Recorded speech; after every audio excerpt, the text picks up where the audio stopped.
The appendices.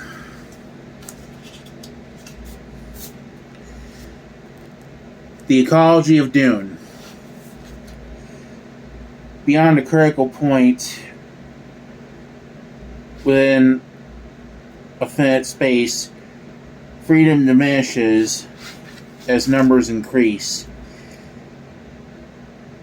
This is true of humans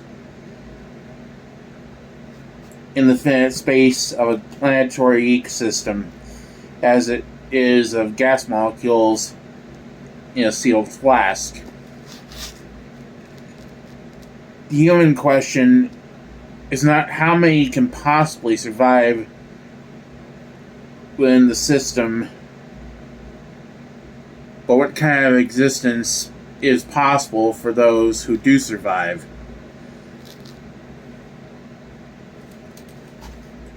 Dr Keynes, first planetologist of Arrakis.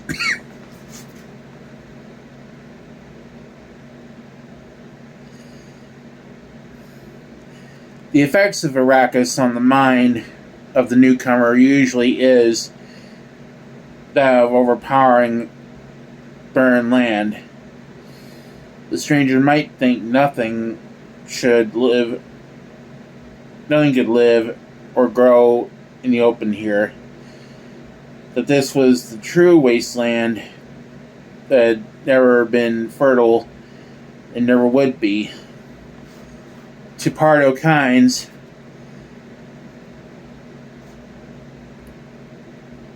the planet was merely an expression of energy,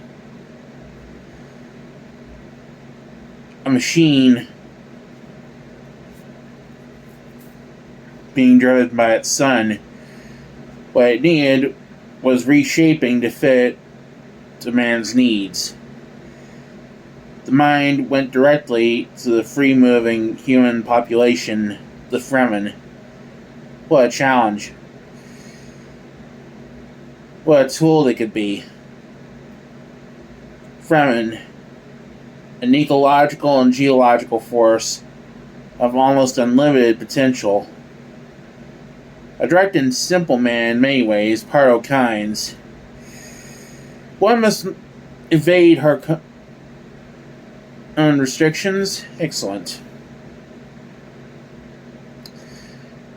Then one marries a Fremen woman. When she gives you a Fremen son, you begin with him, with Dr Keynes and the other children, teaching them ecological literacy, creating a new language with symbols that arm the mind to manipulate an entire landscape, its climate, seasonal limits, and finally to break through all ideas of force into the dazzling awareness of order. There is an internally recognized beauty of motion and balance on any man-healthy planet, Keynes said. You see in this beauty a dynamic stabilizing effect essential to all life. Its aim is simple: to maintain and produce coordinated patterns of greater and greater diversity. Life improves the closed system's capacity to sustain life. All life, is in the service of life. Necessary nutrients are made available to life by life in greater and greater richness as the diversity of life increases. The entire landscape comes alive, full of relationships and relationships within relationships. This was Dr Keynes lecturing to a siege-worn class. Before the lectures, though, he had to convince the Fremen to understand how this came about. You must first understand the enormous single-mindedness, the innocence with which he approached any problem. He was not naive. He merely permitted himself no distractions. He was exploring the Arrakis landscape in a one-man ground car one hot afternoon when he stumbled onto a deplorably common scene. 6 Harkonnen Bravos, shielded and fully armed, had trapped 3 Fremen youths in the open behind the shield wall near the village of Windsack. To Keynes, it was a ding-dong battle, more slapstick than real, until he focused on the fact that the Harkonnens intended to kill the Fremen. By this time, one of the youths was down with a severed artery. 2 of the Bravos were down as well, but it was still 4 armed men against 2 striplings. Keynes wasn't brave. He merely had that single-mindedness and caution. The Harkonnens were killing Fremen. They were destroying the tools of which he intended to remake the planet. He triggered his own shield, waded in, and had 2 of the Harkonnens dead with a slip tip before they knew anyone was behind them. He dodged a sword thrust from one of the others, slit the man's throat with a neat intrusier, and left the lone remaining Bravo to the 2 Fremen youths, turning his full attention to saving the lad on the ground. And save the lad he did, while the 6th Harkonnen was being dispatched. Now here was a pretty kill sand trout. The Fremen didn't know what to make of Keynes. They knew who he was, of course.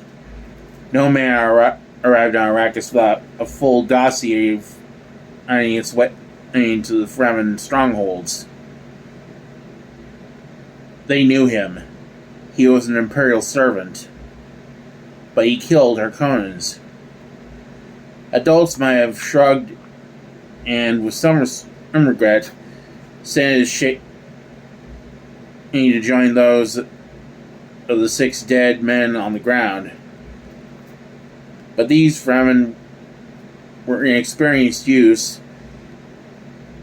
and all they could see was that they owed this Imperial servant a mortal obligation. Keynes wound up 2 days later in the sea. Each that looked down wind pass. To him, it was all very natural. He talked to the Fremen about water, about dunes anchored by grass, about palmares filled with date palms, about open continents flowing across the desert. He talked and talked and talked. All around him, ragged and raged a debate that Keynes never saw. What to do with this madman? He knew the location of a major siege. What to do? What of his words, this mad talk about a paradise on Arrakis? Just talk. He knows too much, but he killed Harkonnens. What of the water burden? When did we owe the Imperium anything? He killed Harkonnens. Anyone can kill Harkonnens. I have done it myself. But what of this talk about the flowering of Arrakis? Very simple. Where is the water for this? He says here, And he did save three of ours. He saved 3 fools who had put themselves in the way of their common fist. And he has seen crysknives. The necessary decision was known for hours before it was voiced. The Tao of a siege tells its members what they must do. Even the most brutal necessity is known. An experienced fighter was sent with a consecrated knife to do the job. 2 wiremen followed him to get the wire from the body. Brutal necessity. It's doubtful that Keynes even focused on his would-be executioner.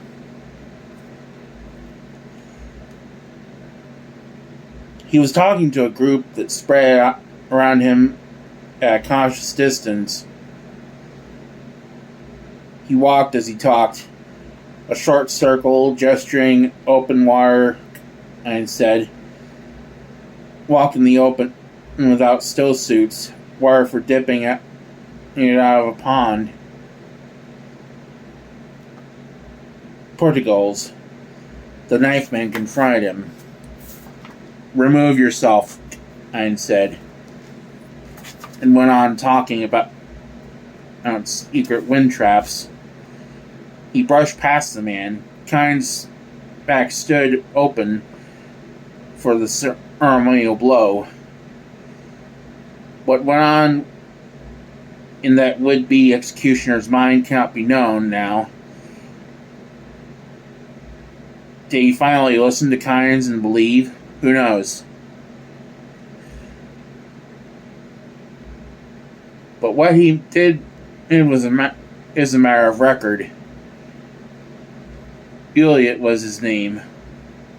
Older Elliot. Elliot walked 3 paces and deliberately fell on his own knife, thus removing himself. Suicide? Some say Shai-Hulud moved him. Talk about omens. From that instant, Keynes had but to point, saying, "Go there." Entire Fremen tribes went. Men died, women died, children died, but they went. Keynes returned to his imperial chores, directing the biological testing stations, and now Fremen began to appear among the station personnel. The Fremen looked at each other. They were infiltrating the system, a possibility they'd never considered. Station tools began finding their way into each one's, especially cutter rays, which were used to dig underground, catch basins, and hidden wind traps. Wire began collecting in the basins. It became apparent to the Fremen that Keynes was not a madman totally, just mad enough to be holy. He was one of the Ummah, the Brotherhood of Prophets. The shade of Elliot was advanced to the status. The throng of heavenly judges. Keynes, direct, savagely intent Keynes, knew that highly organized research is guaranteed to produce nothing new. Yet, he set up small unit experiments with regular interchange of data for a swift Tansley effect. Let each group find its own path. They must accumulate millions of tiny facts. He organized only isolated and rough run-through tests to put their difficulties into perspective. Core samplings were made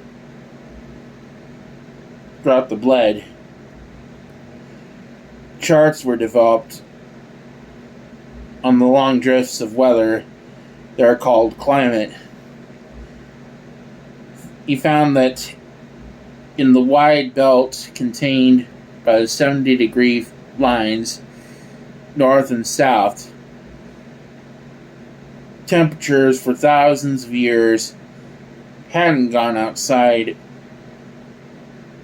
the 254 to 332 degrees absolute range. And that this belt had long growing seasons where temperatures ranged from 284 to 302 degrees absolute, the bonanza range for terraform life once they solved the water problem.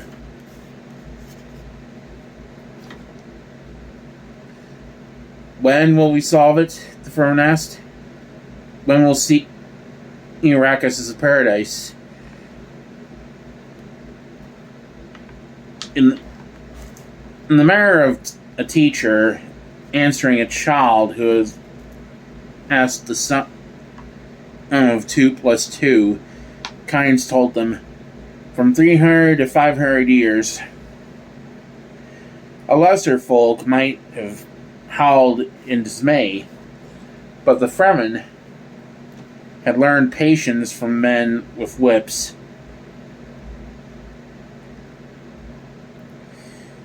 It was a bit longer than they had anticipated, but they all could see that the blessed day was coming.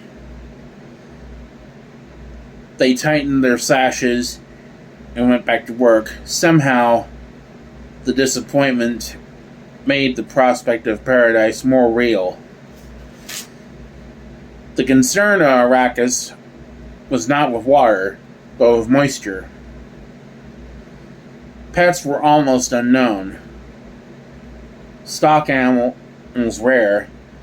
Some smugglers employed the domesticated desert ass, the Kulon.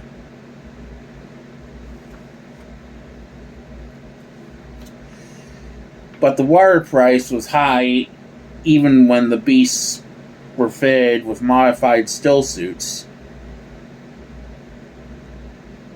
Keynes thought of installing reduction plants to recover water from the hydrogen and oxygen locked in the native rock, but the energy cost factor was far too high.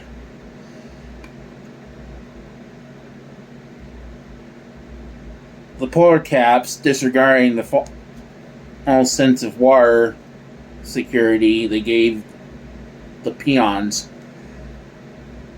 held far too small an amount for his projection or his project, and he already suspected where the water had to be. There was that constant increase of moisture at median altitudes and certain winds. There was that primary clue in the air balance: 23% oxygen, 75.4% nitrogen, and 0.023% carbon dioxide, with the trace gases taking up the rest. There was a rare native root plant that grew above the 2,500 meter level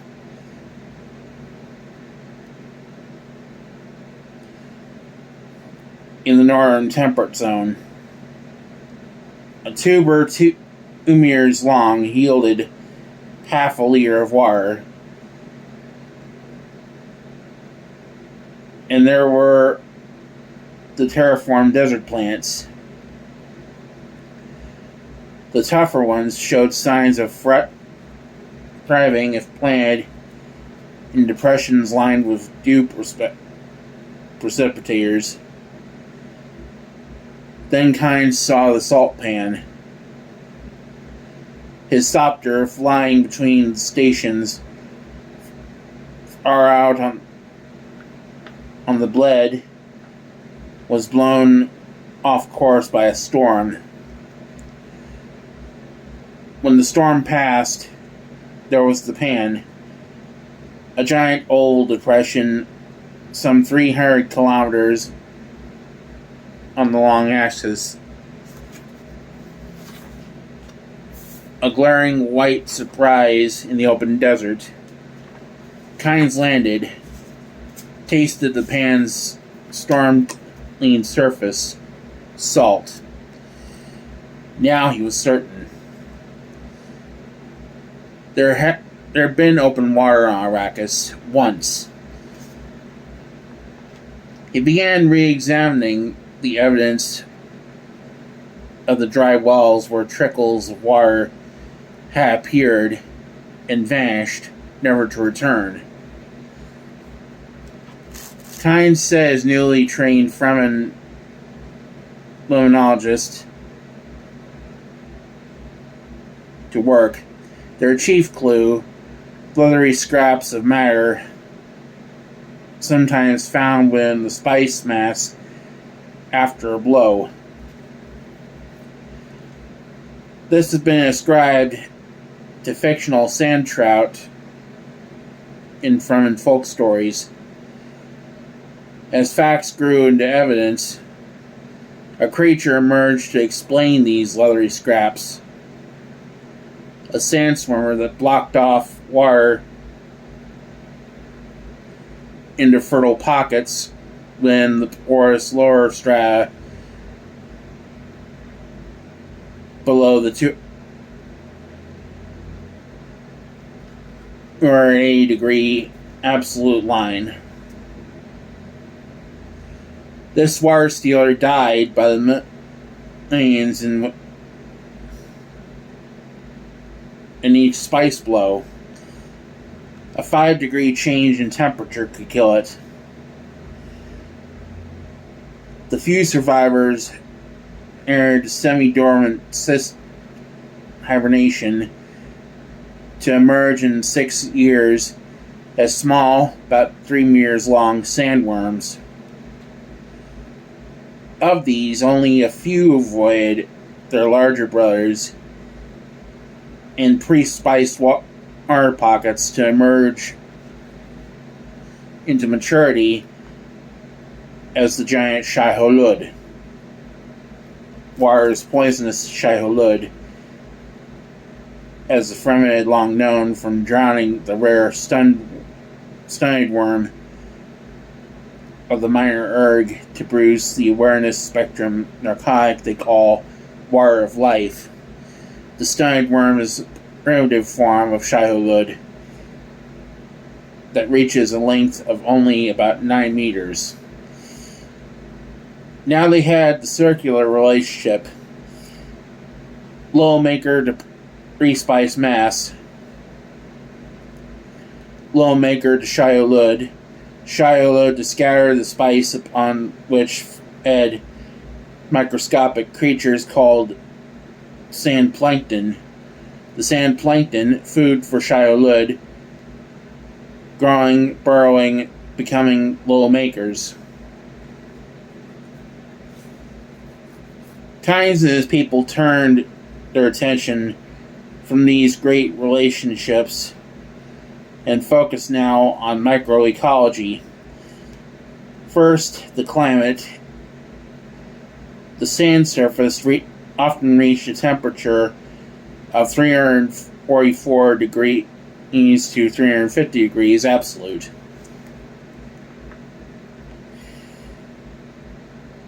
A foot below ground, it might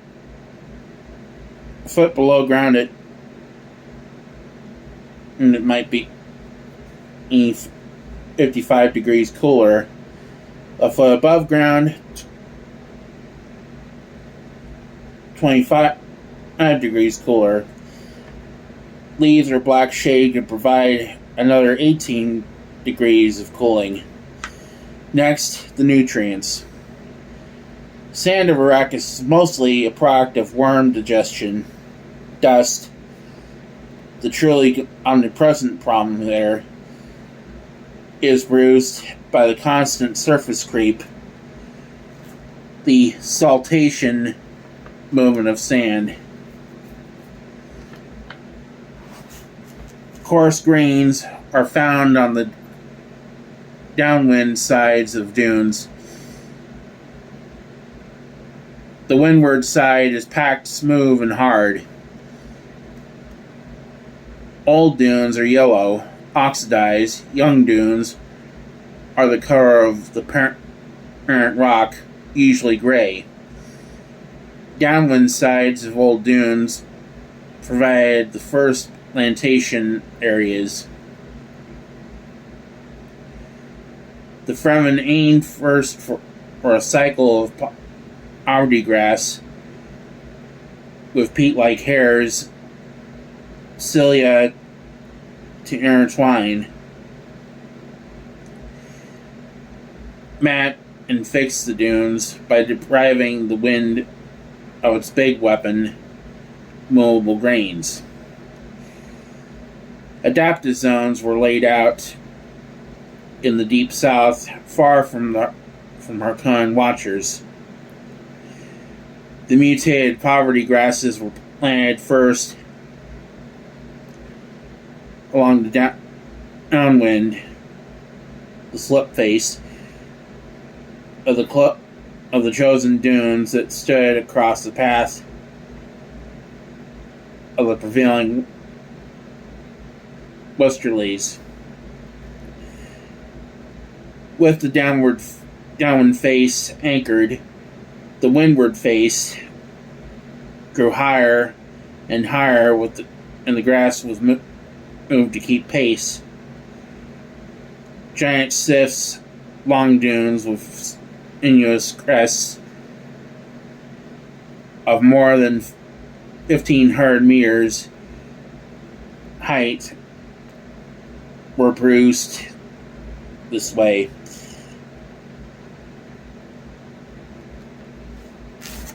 When barrier dunes reached sufficient height, the windward faces were planted with tougher sword grasses. Each structure on a base about 6 times as thick as height was anchored, fixed. Now they came in with deeper plantings. Ephemerals, chiropods, pigweeds, and amaranth to begin. Then Scotch broom, low lupine, vine, eucalyptus, the type adapted for Kaladin's northern reaches.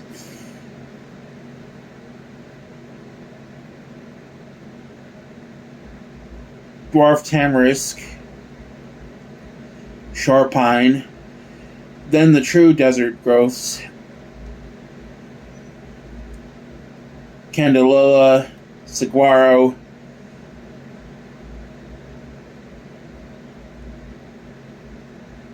and bisnaga, the burrow cactus. Where it would grow, they introduced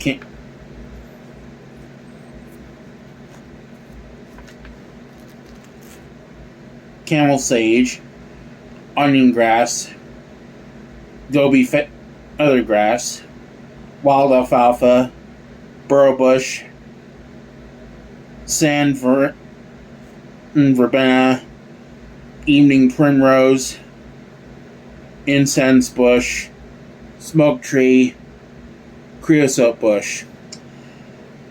They turned then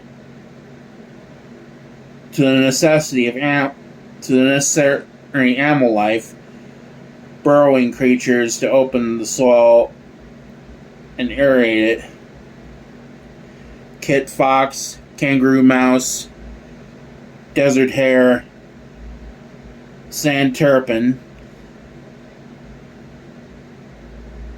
and the predators to keep them in check: desert hawk, dwarf owl, eagle, and desert owl, and insects to fill in niches these couldn't reach: scorpion, centipede, trapdoor spider, the biting wasp, and the wormfly, and the desert bat to keep watch on these. Now came the crucial test: date palms, cotton, melons, coffee, medicinals, more than 200 selected food plant types to test and adapt. The thing they call the ecologically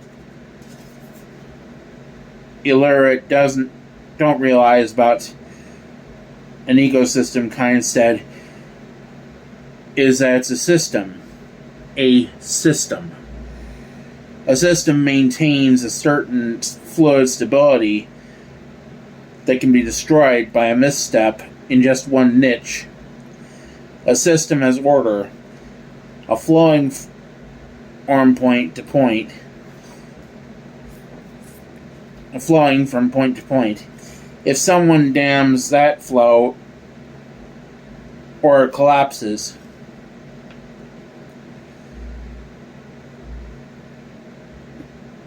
the untrained might miss that collapse until it's too late. That's why the highest function of ecology is the understanding of consequences. Had they achieved a system? Keynes and his people watched and waited. The Fremen now knew what he meant by an open-end prediction to 500 years. A report came up from the Palmaries. At the desert edge of the plantings, the sand plankton is being poisoned through interaction with the new forms of life. The reason? Protein incompatibility. Poisonous water was forming there, which the Arrakis life would not touch. A barren zone surrounded the plantings, and even Shai-Hulud would not invade it. Keynes went down to the Palmaries himself. A 20-thumper trip in a palanquin like a wounded man or a reverend mother, because he never became a sandwriter. He tested the burn zone. It stank to heaven, and came up with a bonus, a gift from Arrakis. The addition of sulfur and fixed nitrogen converted the burn zone to a rich plant bed or terraform life.